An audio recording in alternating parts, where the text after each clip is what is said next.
Good afternoon, everyone.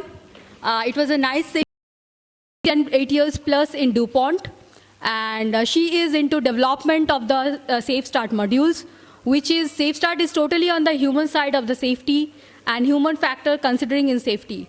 So I will hand over the mic and the presentations looking forward to Dr. Sarah Stroker. Thank you. Thank you, Maureen. Good afternoon, everybody. Well, first of all, thank you for inviting me to be here. It's an absolute delight, and I hope you enjoy the session. Is that better? So this afternoon we're going to talk about the human side of safety, and because it is the session after lunch, everybody's a little bit sleepy, yes, and because everyone's a little bit sleepy, we're going to try and have a little bit of fun. How's that sound? Yeah. So although I'll be talking to you, I'm going to ask lots and lots and lots of questions. And because I'm asking lots and lots and lots of questions, I expect to get back lots and lots and lots of answers. How does that sound? Yeah. As you can probably tell, I'm not Indian. I come from the UK, and I did practice this with my Indian colleagues in Chennai yesterday. I thought I was speaking very slowly. I thought I was speaking very clearly, but they said to me, Sarah, you are much too fast and you use lots of English slang. So if I am much too fast and I am using lots of English slang, I just ask you to say, Sarah, slow down a little bit. How does that work? We all ready to have some fun? Okay. So Safe Start. Who are Safe Start? What is Safe Start? And where do we come from? So Safe Start is an international safety training program. And over the last 25 years, over 3 million people have been through Safe Start. And actually we think the number now is closer to 4 million than 3 billion. We've worked in over 3,000 companies, in 6,000 sites worldwide, and in over 60 countries. And Safe Start itself is available in over 32 languages, including the main Indian languages that we've been working on over the last few months to make sure that they're absolutely perfect. And one of the things about Safe Start is, although we're all different, we all have different experiences, we all live and work in different environments, the concepts are universal to wherever we are and whatever we do. And Safe Start itself, we are the world's largest safety training program in terms of the number of people that goes through Safe Start. And people who go through the Safe Start program typically have an injury reduction of over 50%. I wish the whiteboard was still here, and then we could try and do some of the numbers and the calculations out of that.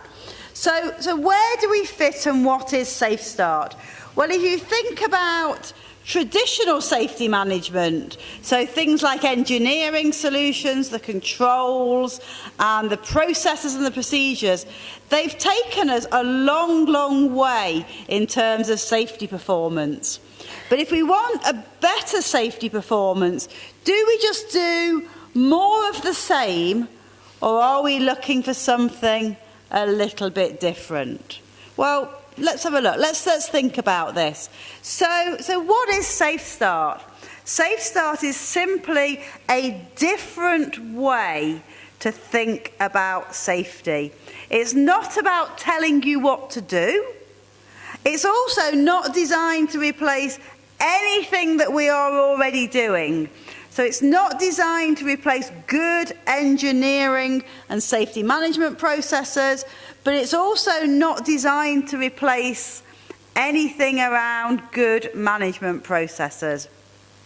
And it's not designed to replace any training or anything you do on specific hazards. What it is, it's about keeping those hazards whatever they are, in front of your eyes and your mind. So you're always looking and thinking for those hazards. So here's your first question. I want you all to think over your lifetime. For some of us it's a long think. For some of us it's a much shorter think. Over your whole lifetime, what is the most dangerous thing you have ever done? You're mountain biking, rock climbing, playing a dangerous sport, not just driving quickly, but driving faster than you have ever been before. Have you got your most dangerous thing in your mind? Yeah? Hold on to that thought.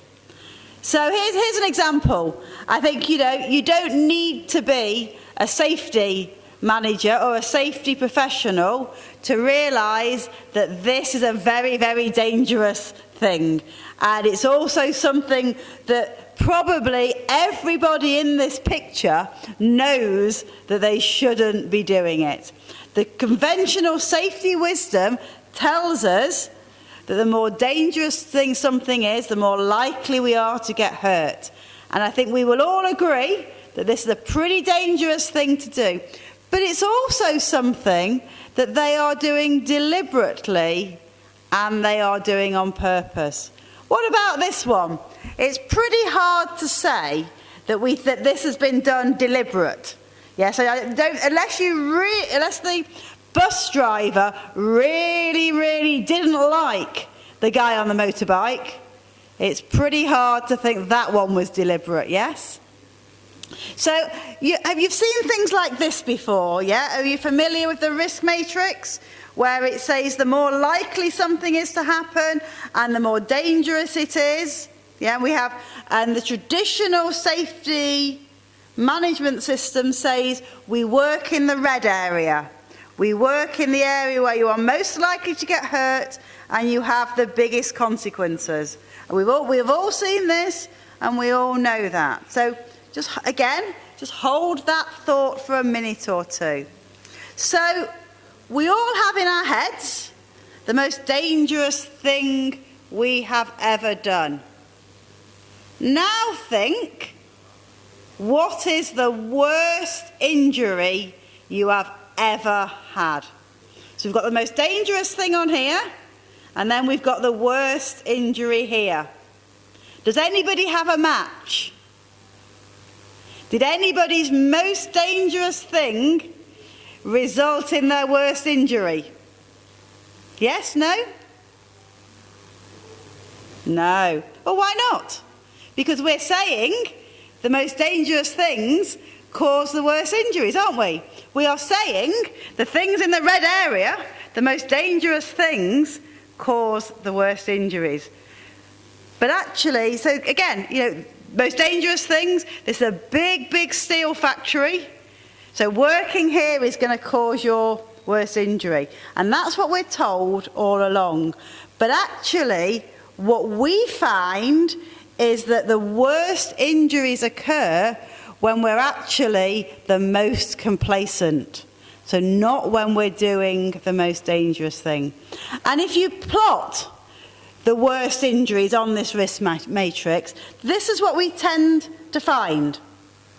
So yes, there are some outliers at the top and there's some outliers at the bottom, but generally it's those mid-range activities and tasks, probably that we've done hundreds and hundreds of times before, that causes the injury. Why? Why is that? Why do we think that is? I'll give you an example here. Does anybody know who Michael Edwards is? Are you going to go, nah, nobody's ever heard of Michael Edwards. You may know him by his other name. You may have seen the film with Eddie the Eagle. For those of you that haven't, Eddie was a ski jumper in the 1970s and 80s in the UK. He was a pretty bad ski jumper. In fact, he was probably the worst ski jumper there has ever been. but he's a little bit of a national hero back home because he's the only person mad enough to put a pair of skis on his feet and jump down a slope. And we'll all agree that putting skis on and throwing yourself down an 80-metre jump is a fairly dangerous thing to do. I'm going to let Eddie tell you about the worst injury he's ever had. And while Eddie's telling you his story, look at the card that's on the screen. And there's 4 states on the screen: rushing, frustration, fatigue, and complacency. And then there's 4 errors, which is not having your eyes on the task, not having your mind on task, moving into the line of fire, or losing your balance, traction, and grip. So while you're watching Eddie's story, see if you can pick out the states and the errors that you think Eddie was in. Shall we watch the story? Okay, so here's Eddie.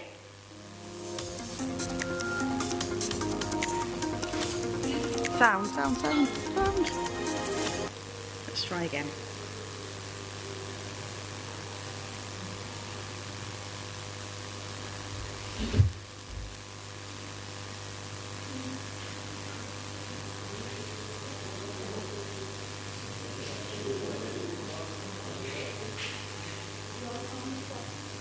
Yeah.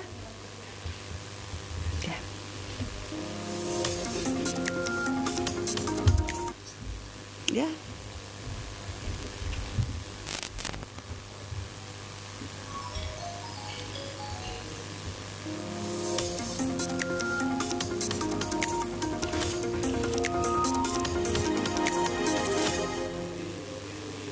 Hi, I'm Michael Edwards, but you might know me better as Eddie the Eagle, and this is my Safe Start story. Eddie the Eagle Edwards. Eddie takes himself seriously even if nobody else does. But the fans loved him for all the wrong reasons. His lack of money, trainer, kit and facilities. He was the great British loser. And most of all, the air of bumbling incompetence, somehow epitomised by those famous pink glasses. As some of you probably know, the most dangerous thing I've ever done is jump the 90-metre at the Calgary Winter Olympics. I'd done the 70-metre before, but not the 90. Everybody else jumping there had been jumping for 20, 30 years. They'd done 20,000 jumps. So I was still very much a beginner. And I had the opportunity to go for it. And I did it. And I landed it, and I didn't get hurt. And it was such an incredible feeling. I jumped further than I've ever flown before. Eddie's British record jump of 71 metres landed him 58th place out of 58 competitors, 19 metres behind the jumper placed 57th. And it was fantastic, an incredible feeling, but also an incredible risk. Not landing that 90-metre can be bad, really bad. But I landed it, and I didn't get hurt. However, a few years ago, my wife wanted to go to a car boot sale. I didn't want to go. We argued about it, I lost, we went to this car boot sale.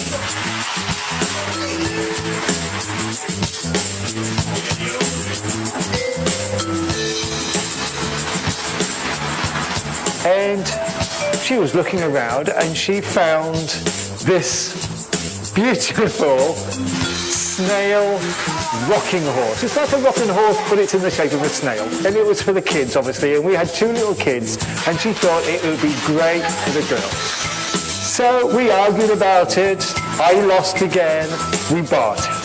And I had to carry this snail rocking horse not only out of this car boot, but I had to carry it across the car park and put it into my boot of my car. And it was really embarrassing. So I opened the boot of my car, I started to put it in, and it was a bit awkward. And it kept getting snagged on this and that. And I decided the mood that I was in, I would give it one big shove. And the moment I shoved, I felt this enormous pain in my eye. There was a candelabra in the boot of my car, and shoving this candelabra went smack straight into my left eye. Didn't even have time to blink, and it pushed my eyeball right into the back of my socket. Oh, the pain was awful. Massive, great black eye. Hey, aren't you illegal? What happened to your eye? It's a long story, but you should see the other guy. And it did clear up after a month or so. But it could have been so much worse. If I'd have pushed even harder, my eyeball could have exploded or just burst. Well, I could have lost the sight in my left eye completely forever. And it seems so ironic that I jumped the 90-metre at the Calgary Winter Olympics and landed fine. And then I nearly lose my eye at a car boot sale.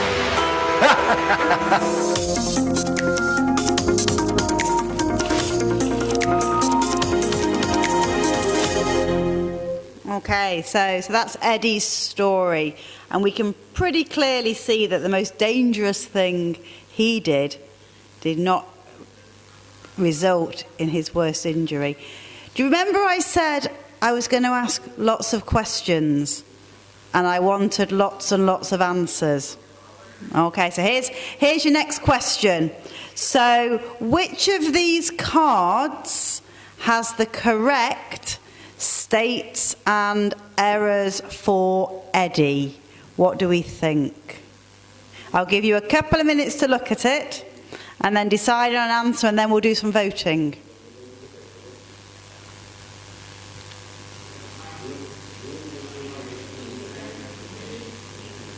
Okay, so who thinks that, put your hand up if you think the correct answer is A. Okay. Is it not easy to see? Okay. All right, shall I give you the answer? The correct answer is C. So we think Eddie had some frustration, and Eddie was very definitely complacent. Can I maximise it? Let's have a look. Because that 3 slide, 3 rushing frustrations, people are not able to see.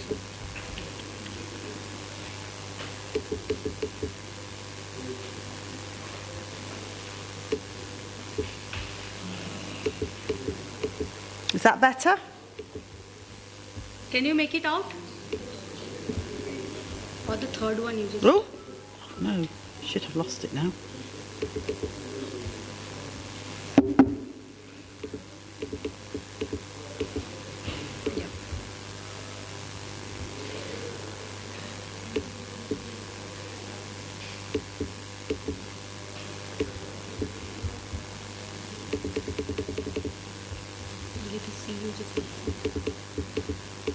How's that? Do you see that now?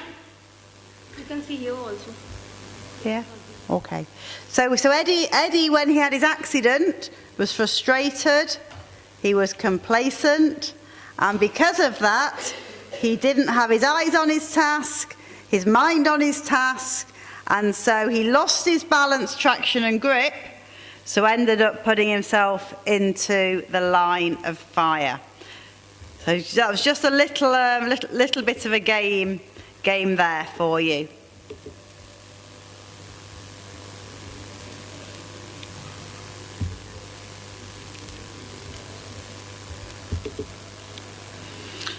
So if we come back to the risk matrix, yeah, and we know from everything we've done and our own experience that the worst injuries occur in these mid-range area of the risk matrix. So what we're saying is, what actually causes the majority of serious injuries and fatalities?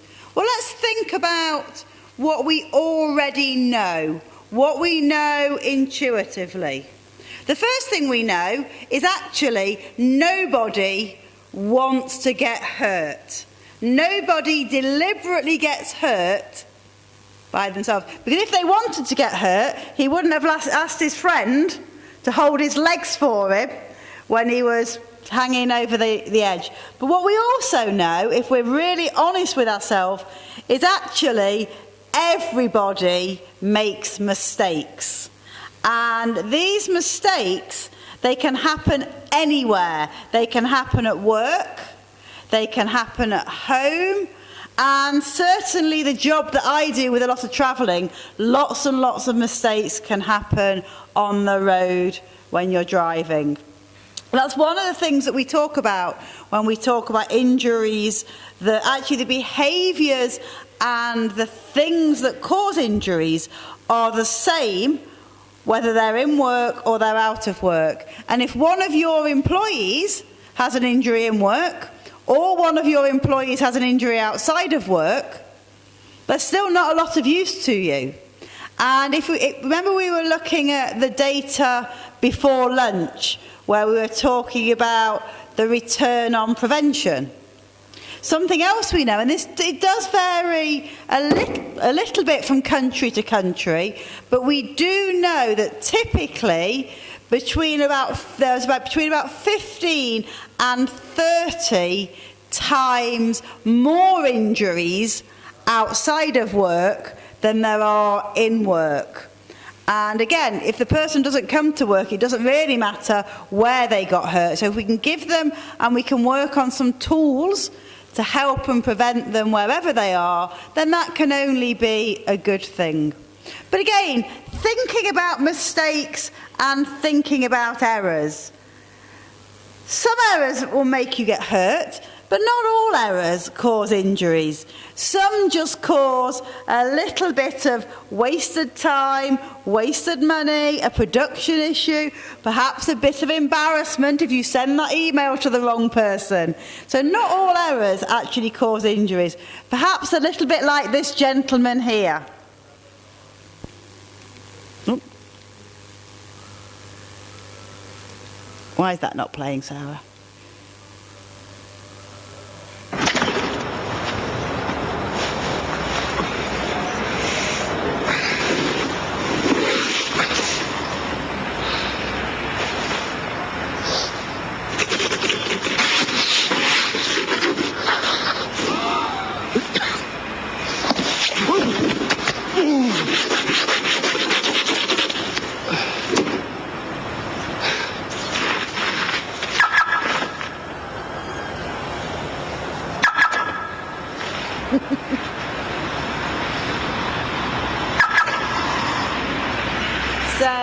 So he's not hurt himself, but he's still made a mistake. How many mistakes do you think you've made that caused a bit of wasted time, a bit of wasted money, and a bit of embarrassment? Anyone think they've made less than 100 mistakes in their lifetime? What about between 100 and 1,000?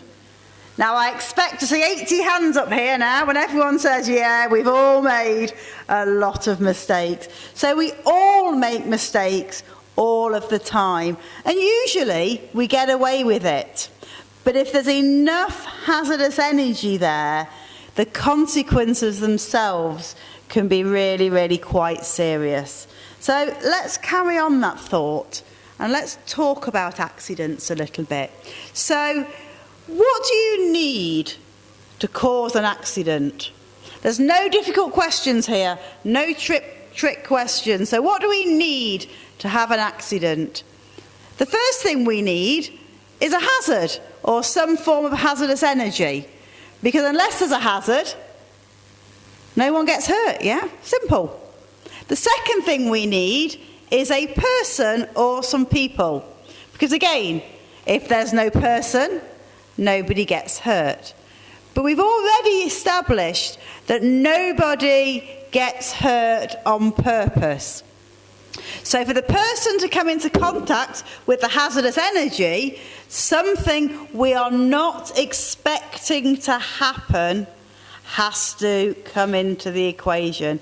And so when something unexpected happens, the dominoes fall down and somebody gets hurt. And again, are you all familiar with the risk pyramid, things like this? So when that something unexpected happens, What predicts where you end up on this pyramid? What predicts it? A little bit of luck, more often than not, and actually how much hazardous energy is out there in the first place. Yeah. So coming back to hazardous energy. So if you look at your traditional occupational health and safety system, it's all designed to eliminate and reduce the amount of hazardous energy, isn't it? Yeah. So everything we do for safety is all around eliminating and reducing the amount of hazardous energy. And we have lots and lots of things in our health and safety management system that helps us to do this. We have risk assessments, accident and incident investigations, procedures, checklists, permits to work. All of these things go into place. And actually, even outside of work, we have some things that are there to prevent us having injuries. Things like seat belts, things like speed limits, all these things help to prevent and remove the amount of hazardous energy.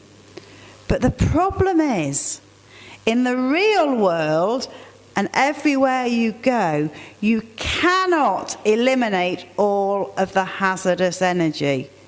It's going to take a cleverer person than me to get rid of gravity.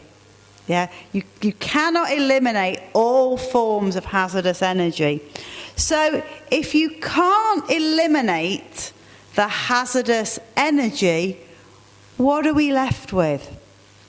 We're left with the person or to deal with, or we're left with the source of the unexpected to deal with. So when we look at this, something unexpected, really, the unexpected can only come from three places. The first thing is that you do something that unexpectedly gets you hurt.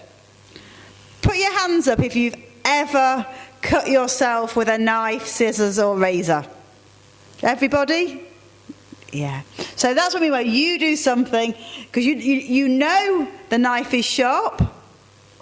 You know how to use the knife, but somehow something unexpected happens and you get yourself hurt. The second thing is that somebody else does something that unexpectedly gets you hurt.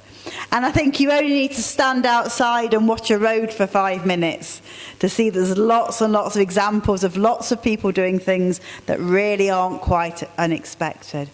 And then the final thing is that the equipment, the tools, or the machinery that you are working on does something that unexpectedly gets you hurt. Going to give you something to do now. What I want you to do, in your groups, on your tables, I want you to think of 3 numbers. What percentage of injuries do you think come from yourself, from other people, or from the equipment? So on your I'll give you 5 minutes on your table groups to decide on the 3 numbers, and I'll give you a clue. It needs to add up to 100. Okay, so 5 minutes to have a little discussion in your table groups and come up with 3 numbers.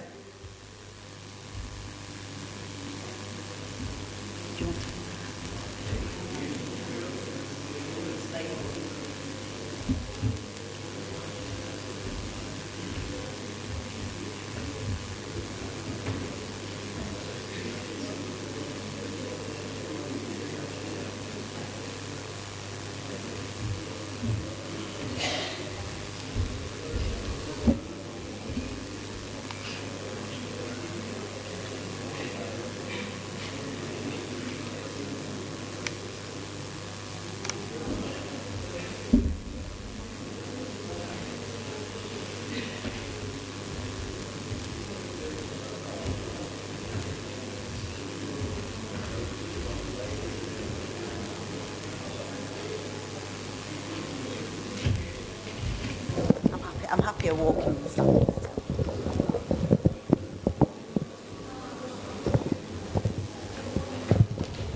I need to press this one? Like that. Okay, all got your 3 numbers? Yes? So hold on to those 3 numbers and we're going to come back to them in a little minute. Going to do another exercise with you now. So we talked about the risk pyramid, and you often see these in companies with the different levels of injuries on there, and there's a ratio between the different levels. So as well as doing this for companies or organizations or industries numbers, we can actually do these for our numbers, things that have happened to us over our lifetime. And we're going to have a little bit of fun doing that now. So rather than being a risk pyramid, we actually call this the personal risk pyramid. So I'm going to ask you to think again. So I want you to have a think over your lifetime. And again, for some of us, it's a big think. For some of us, it's a slightly shorter think. How many major injuries have you personally had over your lifetime? And by that, I mean fractures, torn ligaments, concussions, big things that usually take you to hospital. How many of those have you had over your lifetime? Has anybody not had any?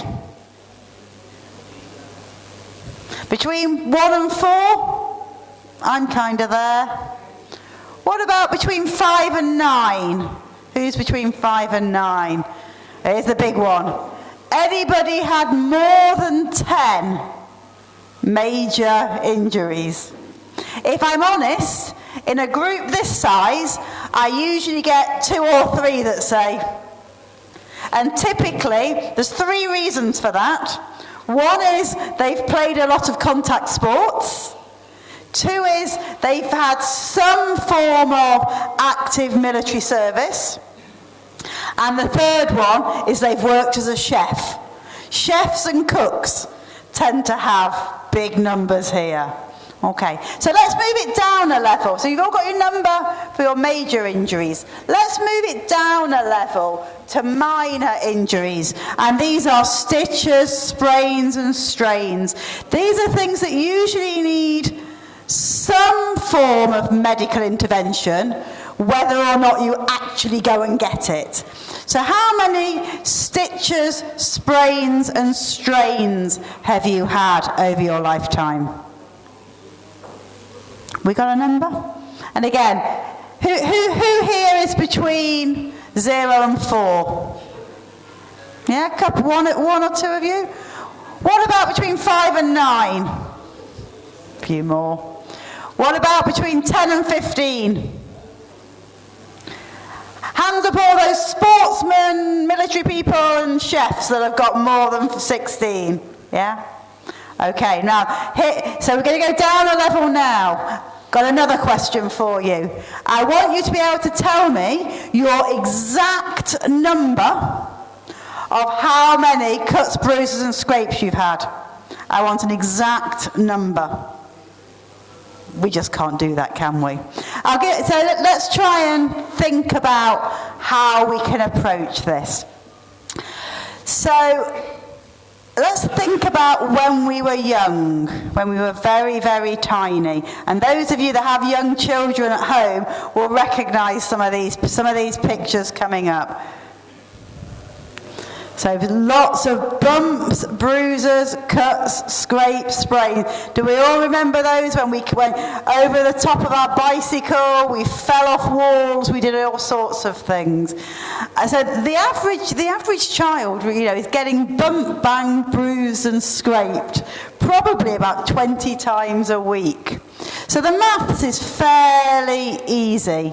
If we say when we're between being born and when we get to about 10, we're having about 20 cuts, bruises, bumps and scrapes a week. Yeah. Let's say there's 50 weeks of a year. We have 2 weeks holiday. And for the first 10 years, that really means that in our first 10 years of our life, we're having about 10,000 cuts, bruises, bumps and scrapes. So I don't think anybody now is going to be brave enough to say they've had less than 1,000. Between 1,000 and 5,000, if you've been very lucky. Between 5 and 10, I'm up here. More than 10 cuts, bruises, bumps and scrapes I've had over my lifetime. But the really challenging thing about this is most adults are not getting bumped, bruised, cuts and scraped 20 times a year, are we?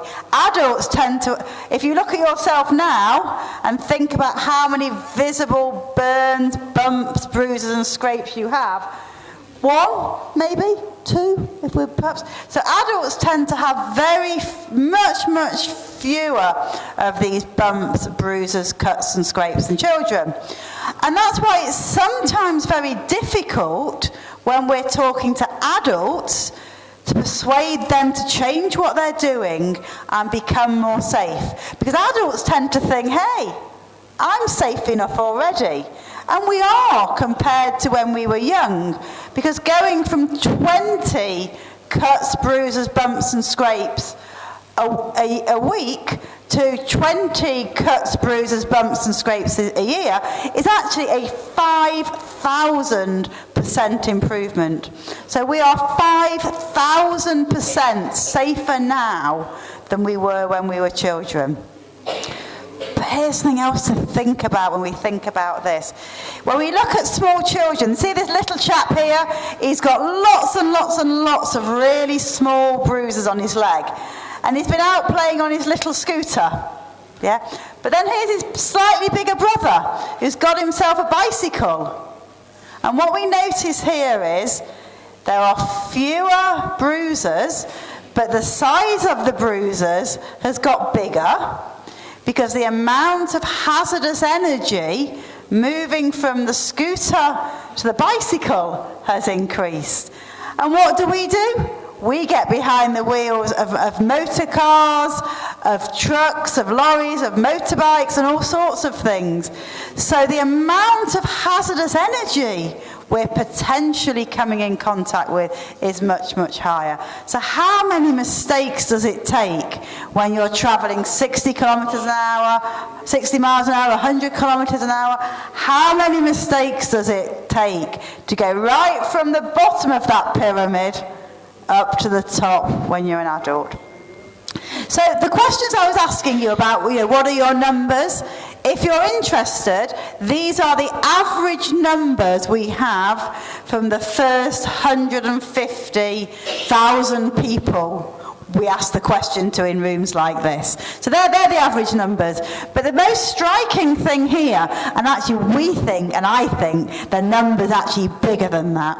We think most adults have had at least 20 potentially fatal close calls in their lifetime.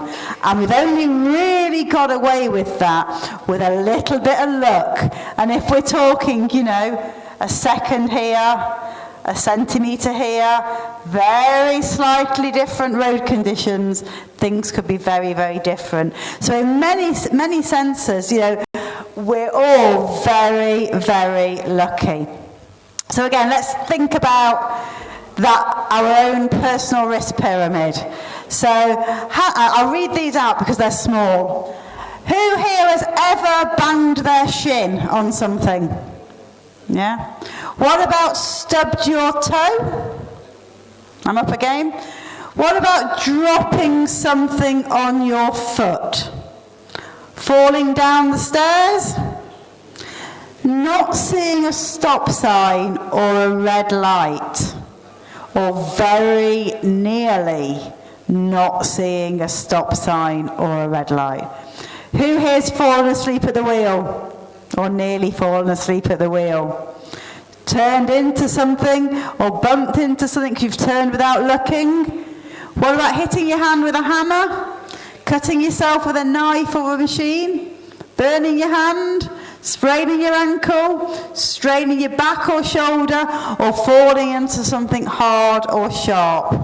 We've all done this lots and lots of times. Here's a question. How many of those was because the machine did something wrong? Okay. How many of those were because somebody else did something wrong? How many were because you did something wrong? I think pretty much all of them there. And this is really where you can see the Safe Start states and the Safe Start errors come into play. So for example, banging your shin really comes to not having your eyes on the task. Cutting yourself with a knife, scissors, razor or a machine really comes from not having your mind on your task. So again, now we know what we know. Does anybody want to change their numbers? Okay. And again, if you want to know what the numbers were from the first 250,000 people that went through here, we believe that between 85 and 95% of all injuries, so all of those something unexpected, is because we do something ourselves that causes us to get us hurt. Other people between 5 and 10%, and then finally the equipment is between only 1 and 5%. So all the work we do around protecting ourselves, guarding, shielding, locking out, all of those things is only really getting to between 1 and 5% of the potential causes for injury. In fairness, I think part of the reason that number is so low is because of all of the good work we've done already. But it's a very, very, very small number.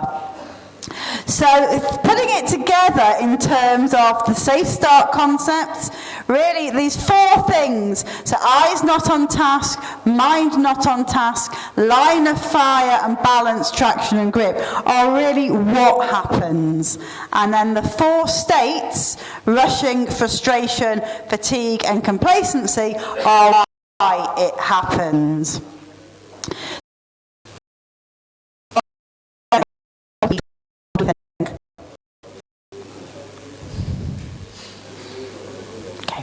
Well, although they're travelling very, very, very, very quickly, technically they're not rushing, because rushing is doing something more quickly than you are comfortably doing. And actually they're trained to drive at that speed.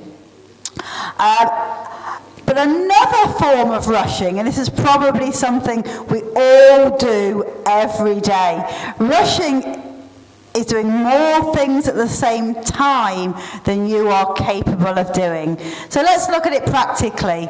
Are we effectively able to multitask? Just a question. Okay. But what happens if you combine rushing with frustration? Can you see how it can build up and potentially cause an injury? So we saw the drivers earlier and we asked whether they were rushing. Probably they weren't rushing, but if you look at the one right at the back, who looks like he's just had a little crash, he's probably got a bit of rushing and a bit of frustration, falling asleep at the wheel. And we've already asked this question, who here has ever fallen asleep at the wheel? And usually about half the people go. But when I ask the question, who's nearly fallen asleep at the wheel, pretty much everybody's hands go up. And then the final thing, really, the final state to talk about is complacency. And I've heard that's been mentioned 2 or 3 times already today. We've talked about complacency in terms of not following the rules. We've talked about complacency in the process safety session in terms of the cause of some of those fires. So complacency is a little bit different. Rushing, frustration and fatigue are fairly easy to recognise. You hear people say, "Oh, I'm rushing around like a mad thing," or "Oh, I'm really tired today." But you never say, "Oh, I'm feeling very complacent today." Because how do you know? It isn't something that you can always predict and determine in yourself. And complacency, it creeps up on you over time, But the other thing with complacency is the more you do a task over and over again, the more familiar it becomes, and then you become complacent. And here's just an illustration of that. This is how not to train your car dealership staff about a safety system meant to protect pedestrians. It's okay, no one was badly hurt, no one even went to the hospital. So what happened with a driver behind the wheel at the dealership? The good news is that according to Volvo, the pedestrian detection system did not malfunction. The bad news is that the car wasn't actually equipped with a pedestrian detection system. And for thinking it was when it wasn't and letting staff stand there, Volvo blames the mishap on human error. So just a little funny around complacency. So let's think about complacency. And I'm actually going to give you an example using my daughter. My daughter passed her driving test on Monday. She had her driving test at 1 o'clock, and my flight to India was due to leave at 2 o'clock. So it was really close to say, make sure you get through your driving test before I get on the plane, and she passed. But this really, let's think about my daughter learning to drive. So the chart here, on the y-axis, you have your skill, and then on your x-axis here, you have the time. So when you start doing something for the first time, you have no skills. And then your skills increase pretty quickly. And I remember for the first 2 or 3 days taking my daughter out to drive, like this, really concentrated. But she got better fairly quickly. And then, and sooner or later she begins to get a little bit more relaxed, and then over the last month or so, her skills have increased a little bit. But then, so as the skills are increasing, the yellow line here really looks at awareness and focus. And just as I was saying, when she first started, she was like this, concentrating. But when she begins to be able to get familiar with driving, she opens the window, she changes the radio, she can have a conversation, and her mind will begin to wander a little bit. So the first stage of complacency is when your mind begins to wander and you can think about doing things. And then the second stage of complacency is when you are so familiar with something that you don't even think about it unless something external happens. A simple example here is you're driving late at night down a very quiet country road, and then all of a sudden an animal will shoot across in front of you, and all of a sudden you're focused again. You're thinking about it and what you're doing. But before that moment, you just weren't thinking about driving at all. That's that second stage of complacency. So we'll drill into that first stage of complacency a little bit more. And a little bit of brain chemistry, not going to do too much. It's after lunch, it's complex. But within your brain, you have something called your reticular activation system. And that really distinguishes between what's new, what's different, what's interesting or pleasurable. That's what it will pick up on. And it drowns out and it ignores everything else. So really, it focuses and teaches you and forces you to become complacent. So there really is nothing we can do about being complacent. But the problem with complacency then is if everything normal and routine and consistent has been drowned out, you're in the middle of this box here, and you have no reflex with which to be able to do anything if something goes wrong. So really, we're looking at the individual, the self-person, around rushing, frustration, fatigue, and complacency. So again, let's relate this to the workplace, because we are here at an industrial safety conference. So thinking about these 4 states, rushing, frustration, fatigue, and complacency, can you think of an accident that you've either been involved in, you've witnessed, you've read about, where one of these 4 states was a contributing factor. There's 1,000 rupees on this one. Can you think of an accident in the workplace where one of these 4 states was not a contributing factor? We don't get many. I think my money's safe. Very few people can. And this is why, and this is putting it all together a little bit. So what we're saying is, if you are in one or more of these 4 states, then you are likely to make one or more of these critical errors. Now the hazards are there. There is nothing we can do about the hazards.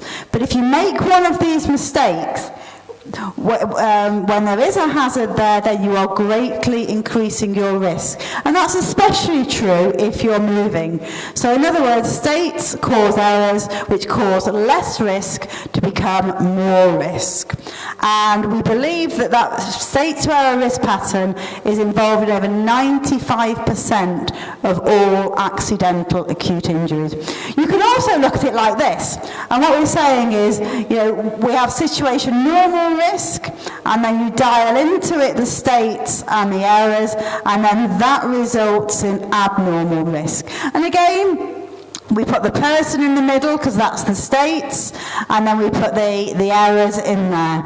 So what do we do in traditional safety? We try and eliminate it before we start, but we know that doesn't really work. So we have things like this. We have lockout, tag out, we have safety systems to prevent you locking your keys in the car, but somehow we can still do that some of the time. So we have all of this in. We try and prevent the injury happening from eliminating the hazardous energy, and still something happens like this.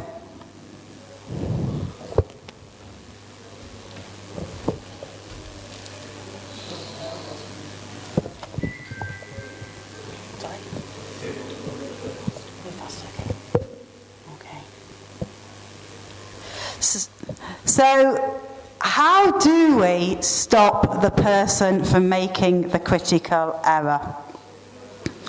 Well, we can think of the states and the errors as a problem we face, the headache we have every day, but fortunately there's also 4 techniques that we can use to help us prevent these errors in the first place. The first one is to self-trigger on either the state or the amount of hazardous energy.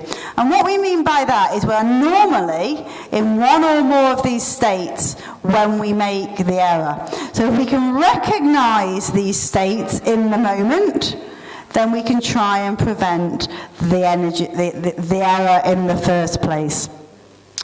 But unfortunately that doesn't work for complacency, because we've been saying that creeps up on us over time. So we need another technique to deal with that. And again, we've talked about this in some of the other sessions this morning. We need to work on our safety critical habits, so that what we do automatically, instinctively and habitually can be safer. And it can be something as simple as putting your seatbelt on. It can be something as simple as holding handrails going up and down stairs. But there are physical habits, but even better if we can think about mental habits, like remembering to look and to think before we do something. The next technique is to look at other people for the patterns that increase the risk of injury. So by looking where other people are moving and what other people are doing, three things can happen. One, you can get out of their way if they're going to do you some harm. The second thing is you can reflect whether it's a habit that you can work on yourself. But the final part of this is by looking what other people are doing, that automatically makes you think about what you are doing at that exact point in time, and that brings your mind back to the moment. So this is a really clever technique. And then the final technique we talk to people about is analysing those tiny close calls and those tiny small errors that we make. So every time you drop something, just cut yourself very small, you bump into something, you can ask the questions when you're doing this. Was it a state that I didn't self-trigger on? Or is it complacency, in which case it's either a habit I haven't got or I need to practice looking at other people? But importantly, when you are analysing these close calls, it's really important to ask the question, how could it have been worse? Because by thinking how could it have been worse, the research shows that that's almost the same in our brain as if we had actually had the injury in the first place. And it creates new pathways that then lead to different behaviours. So it's almost like creating things like this in your own brain as you do things. So that's a very, very quick tour of Safe Start, a quick tour of human error. But the question is, does it work? Does it work? Do these techniques work? And again, our research shows and organisations we've worked with, it shows that overall you can have a 50 to an 80% reduction in critical errors. And some of those may lead to injuries or not, but some may also lead to improved performance and improved business results. Pretty much me done. I just want to say thank you very, very much for you listening to me. And anybody have any questions? Okay. Yes. How different is complacency from something which we tend to develop? We had two mics actually.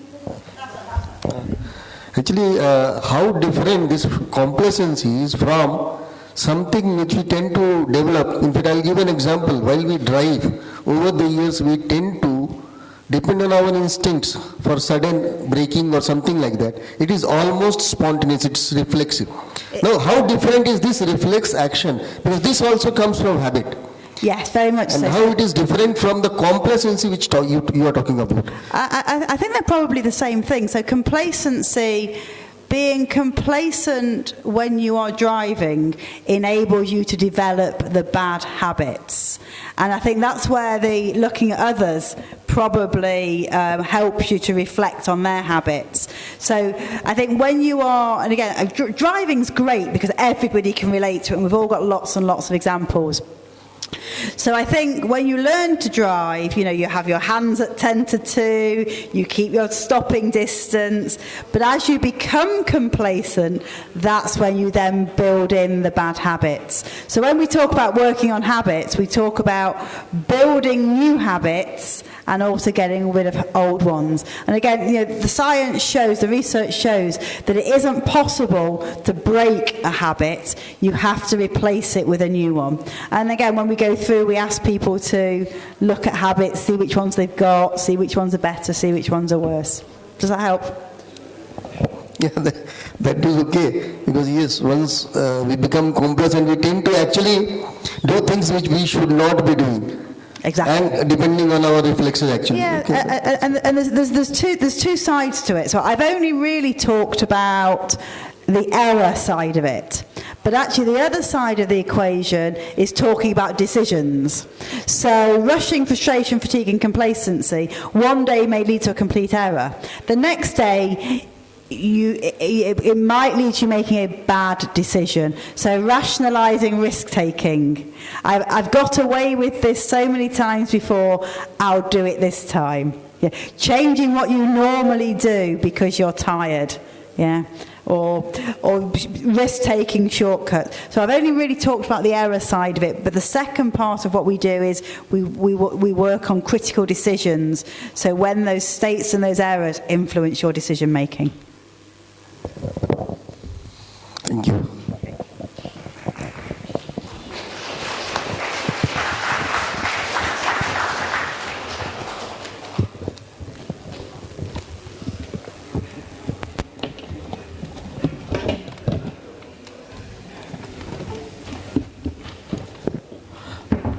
Thank you very much, Dr. Sarah Stoker, and also has got valuable insights with all the sharings what you have made. And here I just want to share an interesting anecdote. She is from Safe Start, and before going for lunch, she ensured everything is in order. She connected the laptop of hers and also checked the volume, everything. So she not only shared a beautiful presentation but also demonstrated her company name in her behavior, that is behavioral safety. But I was complacent because I didn't check it when the sound was connected when I came back. Thank you. And that's how it has to be. Thank you very much.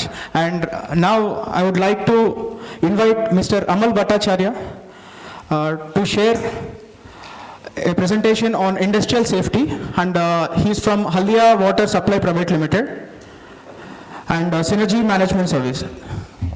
Thank you, sir.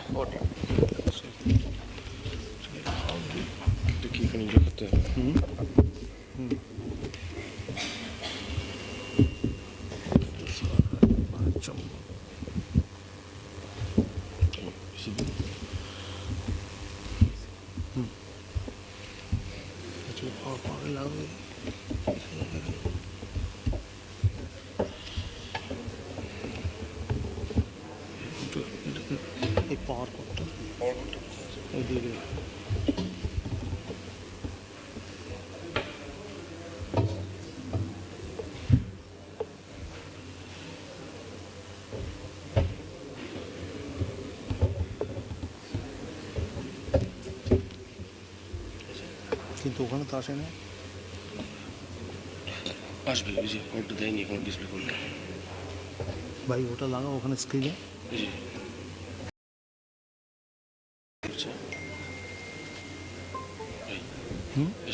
এসছে sound কিছু নেই sir, sound কিছু নেই, এটাই এটা slide change, slide change. ও যেমন আচ্ছা ঠিক আছে, ওকে ওকে।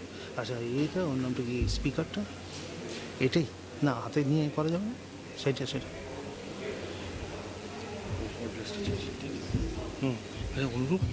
হ্যাঁ তুমি ওখানে থাকো, যদি কিছু দরকার আমি দেখে নিচ্ছি, আমাকেই চেঞ্জ করতে হবে, নাহলে কীভাবে হবে, না কাজ হবে। আমি এখানে দাঁড়িয়ে আপনি বক্স স্পিকারটা নিয়ে সেটাও হতে পারে। তুমি এখানে জাস্ট একটা একটা করে চেঞ্জ করে তুমি এখানে থাকো।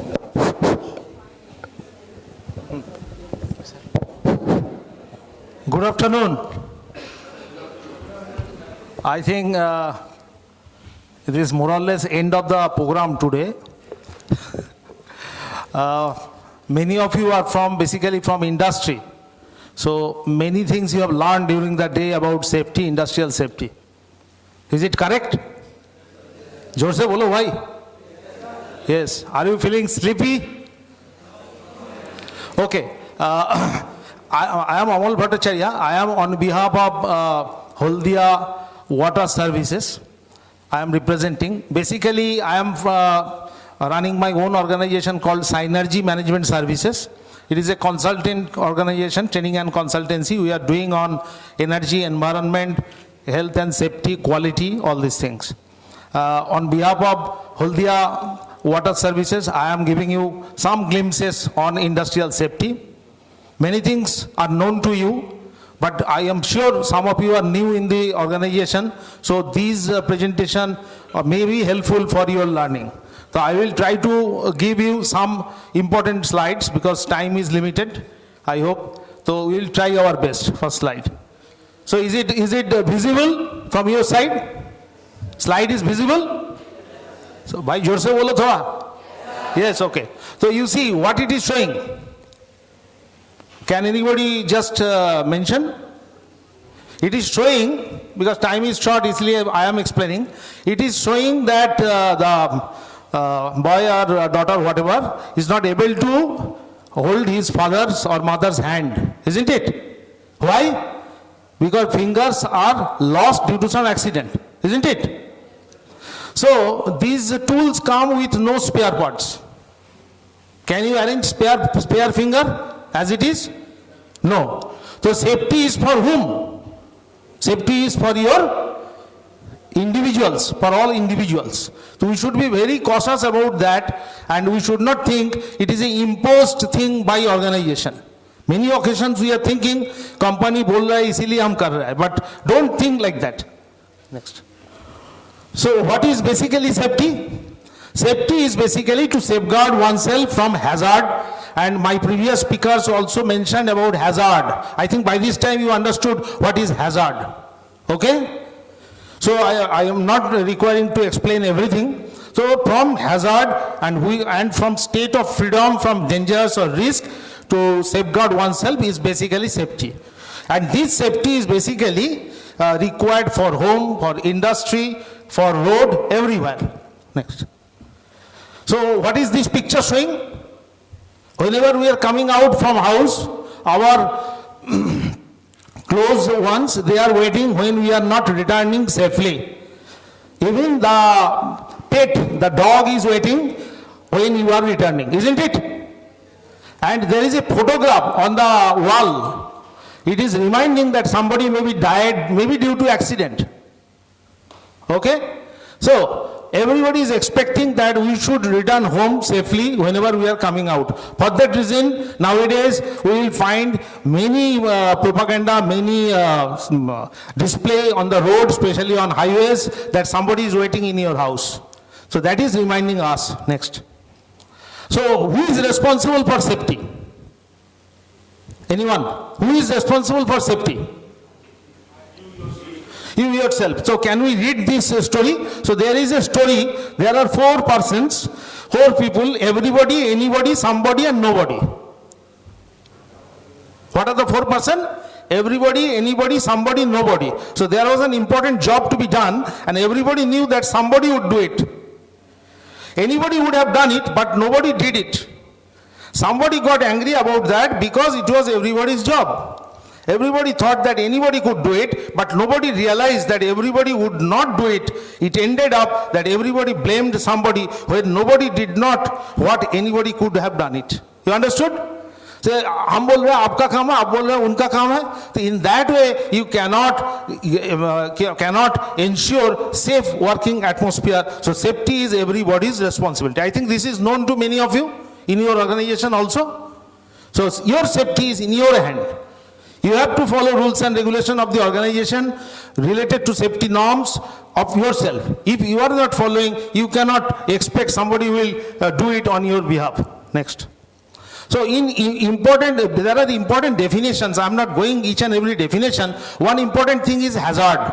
Whenever you are carrying out any activity in any organization, there are hazards are there. What is hazard? Sajji, can you explain? Can you tell? What is hazard? What is hazard? Like one example?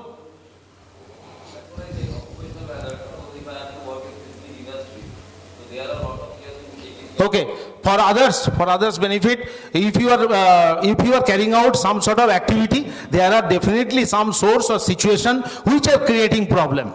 Like in a circus show, earlier days we were playing with lot of animals. The animal itself is a hazard. If there is no animal, no hazard. Like that, in industry, suppose someone is chemical industry, someone is some other industry. So related to your activity, there are lot of source or situation is called hazard.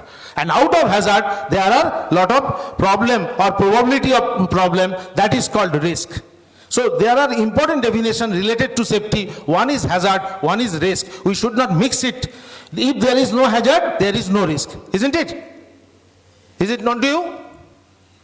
If there is no hazard, is there any risk? No. Because if you eliminate hazard, then there is no risk directly. Next. So there are different types of hazards like physical hazard, chemical hazard, biological hazard, ergonomical hazard, electrical hazards. Chalo, skip. Chalo. So in case of chemical hazards, there are certain basic rules. In Haldia, I am sure many organizations are dealing with different chemicals. Okay? So what are the basic rules of chemicals? First of all, don't buy or store chemicals you don't need. Sometimes we are purchasing some chemicals, maybe occasionally required. We should not store it in a huge quantity. Store chemicals in their original container. Because the manufacturer, they decided it should be in plastic container or glass container. But we are transferring it from glass container to plastic container, and you found a plastic container melted. Because it was given by whom? By manufacturer. So it is recommended, don't remove or don't change the container, and whenever you are purchasing chemical, try to have MSDS. What is MSDS? What is MSDS? Material Safety Data Sheet. Okay?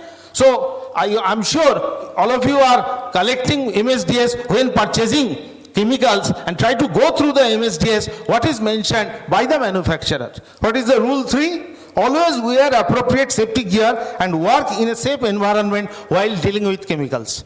If it is required to use certain gloves, use that gloves. Though companies are providing gloves, but users, they are not using. They are complacent. They are thinking, oh, kya hoga bhai, hum itna saal use kar rahe, kuch nahi hoga. Remove that complacency from your mind. Always dispose of chemicals safely. So don't dispose in a haphazard manner, unscientific manner, because we know some chemicals during disposing may explode due to mixing with other chemicals. So there are different ways and means to handle different types of hazards. I am talking about chemical hazards next. Next. So there are a lot of other hazards like ergonomic hazard. In case of ergonomic hazards, during analysis of your activity, you have to see what should be the workstation, how to do activity in a safe manner. Today's scenario, most of the cars are ergonomically designed. We are not facing any problem while driving that. Earlier days, movement of steering was a big problem. So sitting arrangement, working workstation should be ergonomically designed, so there should not be much stress on our body and mind while we are using repetitive activity, doing repetitive activity. Fire hazards is very known hazards, fire, and in case of any house, we should give training to our household, our family members on how to use gas cylinders. On gas cylinders, there are some code mentioned. There are 3 legs. On one leg, it is mentioned C20 or A22. What does it mean? Can anybody tell? Sarji, can anybody tell? Have you seen on gas cylinder, LPG cylinder, on the 3 legs, one leg it is mentioned, some code, C20 or maybe C22. What does it mean? Have you seen that? Are you checking that when gas cylinders are delivered? Anybody? Tell me, please. Very good. And what is C? C is the quarter of the year. 22 is the year up to which the cylinder is valid for pressure. Okay? So that is the system. So whenever LPG cylinders will be delivered, please train your family people so that they can check that properly. If it is beyond that range, don't accept that cylinder. So in that way, there are a lot of household practices in case of controlling fire or in case of controlling any kind of accidental loss. So there may be chance of cloth fire, maybe fire due to faulty electrical equipment. All these things are important, and for removing fire hazards, we have to be cautious. We have to train our people who are using that. Next. So in case of electrical injury, there are 2 types of injury. If somebody is electrocuted, so he will get shock, plus he may fall down from top. So there are direct and indirect effect of each and every hazards. So 2 things are coming up, 2 very fundamental things, because here today we are covering, my presentation is on fundamental of industrial safety. So first thing is Unsafe Act, and second one is Unsafe Condition. So we should not do any kind of Unsafe Act in the organization, whether it is industry or maybe on road also for our personal movement. So what is Unsafe Act? Any act which deviates from the accepted norm or correct procedure or practice which has a potential to cause accident is called Unsafe Act. What is Unsafe Condition? Any physical condition which deviates from accepted norm is called Unsafe Condition. So suppose I have to take a power supply from some line, so I should not use the bare wire. I should use a wire with a plug top. So if I use without a plug top, it is basically unsafe act. I am doing it intentionally. So there is a chance of flashover and fire. So we should be restrained from doing out any kind of unsafe act or unsafe practice. Similarly, we should not create any unsafe condition. If we find somewhere something is unsafe, we should try to rectify it. This photograph, can anybody tell what is unsafe act, what is unsafe condition? Requesting everybody, though it is fag-end, please watch, you will be benefited. What is unsafe act, what is unsafe condition on this diagram? Some transformer assembly is going on. So 3 people are climbed at the top. What is unsafe act? Anybody? No safety? No safety helmet. Yes, no safety helmet. There is no proper working at height, belt and all these things. And the belt is hooked in somewhere where he cannot, if he fell down, he will fall down on the ground like that. And a huge equipment at the top of their head. So no helmets are used. So this is one sort of unsafe act. Next. What is the unsafe act, unsafe condition here? Madam? Madam, can you tell? What is unsafe act or unsafe condition? Yeah, what are others? The left person, he is standing on a small tool where he may fall down any moment, okay? And someone is not using the gloves properly. Okay, so these are the things. So why I am showing this picture, in your organization, you have to do assessment of each and every activity to find out what are the chances of accidents. And from there, the safety will start. If we only shout safety, safety, safety, safety cannot be ensured because you don't know what are the hazards associated. What is next? What is the unsafe condition or unsafe act here? On the gangway or pathway, lot of materials are stored. So in case of emergency exit or any problem, emergency situation, you cannot come out quickly because road is occupied by material. So this is what? Unsafe act or unsafe condition. Basically, we have created unsafe condition. Next. What is this? Within a big transformer core, 2 engineers or managers, they are standing, and one is having helmet showing as a showpiece, another one is not having at all any helmet. So a lot of materials are moving at the top. Anything may fall down. So these photographs can sensitize that yes, we should be cautious while carrying out any activity. Even we are discussing something technical in the shop floor, that time anything can happen because a lot of materials are moving maybe at the top, maybe sideways like that. Next. Okay, so this is an exercise. Is the photograph visible from your side? So can anybody identify 1, 2 hazards? Any hazards you are noting? Some fabrication work is going on.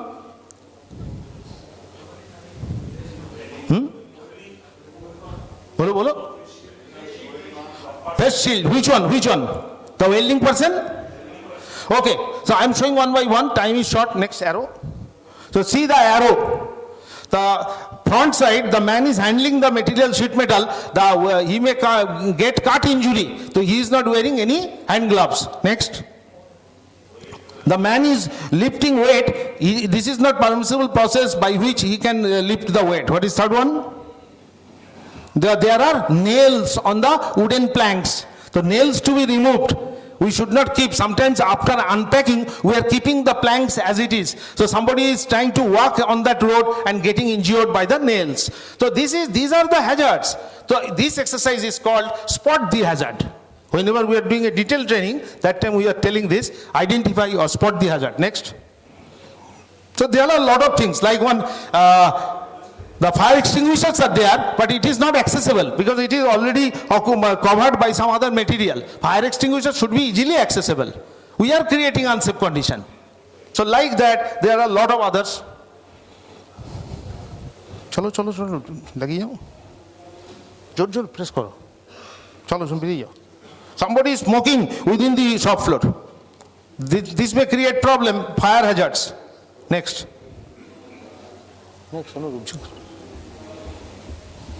Yeah. So let us come to the basics of safety. I always ask before beginning any training program, what do you mean by safety? So safety का definition है, safety is all about managing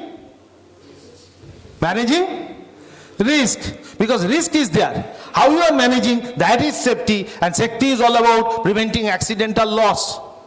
We may get some effect, but there should not be any accidental loss. What is the basics of safety management, risk management? But the essence of risk management is try to avoid high risk, manage medium risk, and live with low risk. I am giving a lecture session here.